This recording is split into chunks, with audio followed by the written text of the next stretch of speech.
2 years ago, I vividly remember playing a demo of an interesting indie game. I even had a gameplay video up. I don't usually do survival games. In fact, I hate this whole genre and would usually never touch it at all. And this game was supposed to be of the hardcore variety. It was supposed to be one of the hardest ones, but I somehow ended up having an enjoyable time. Maybe it was the beautiful design of the game, the somber but cozy mood throughout. Perhaps I found the story slightly interesting. Maybe it was the Asian setting, or possibly it was just simply the gameplay that got me.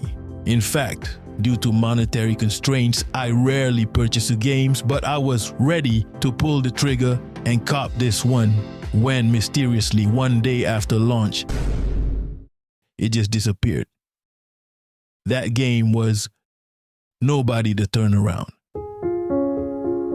Nobody the Turnaround is a life simulator set in a parallel world that mirrors modern society. The game places players in a bustling metropolis, focusing on its less glamorous neighborhoods where everyday life unfolds. In the game, players assume the role of an ordinary person or nobody, navigating the challenges and experiences of urban life. The game aimed to provide a realistic portrayal of living and working conditions, reflecting the struggles and resilience of people in these often overlooked communities. The game accurately represented a person's working and living situations with systematic reconstructions of your possible physical status, such as health and emotions. The main protagonist suffered injuries, got sick, and would even feel down due to various unexpected random events in life. From the initial basic jobs to skilled labor that required specific training, there were all kinds of professions promised in Nobody the Turnaround. I remember bricklaying, which I hated, and supposedly you could have ended up with other jobs such as distributing leaflets or mail delivery, ultimately creating a career path and securing a dream job. Maybe it was this promise of a successful life in the game that piqued my interest.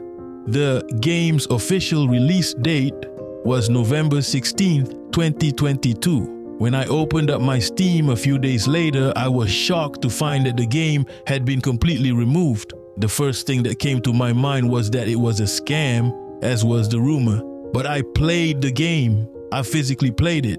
The game exists. I did not imagine it. Matter of fact, every indie gamer was playing this game, hyping it up as the most hardcore life simulator. They recorded gameplay and published it. I myself recorded gameplay.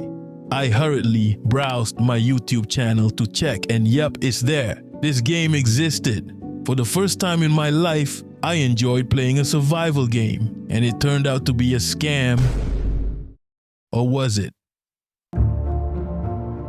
2 years later, there are several theories about what happened to this game. Apparently, it faced a significant controversy leading to its cancellation. The game was quickly removed from the Steam store just one day after its launch. The developers cited compatibility issues with older versions of Windows as the reason for its removal. However, there were rumors and speculations among the gaming community about the real reasons behind the game's cancellation. Some players speculated that the game was abandoned and the money was pocketed.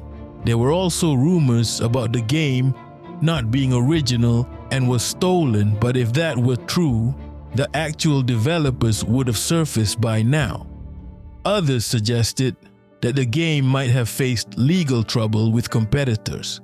There were also rumors that the Chinese government was not happy with the game, possibly due to its portrayal of the struggles of the working class in China.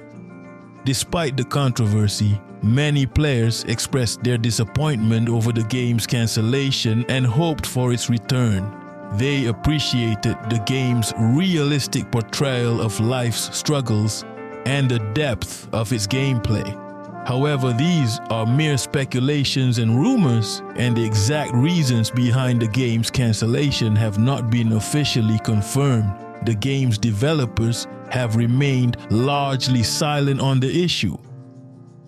Here we are, 2 years later, the game has popped up again on Steam, but is tagged as early access. Will this game ever make a turnaround? Nobody knows.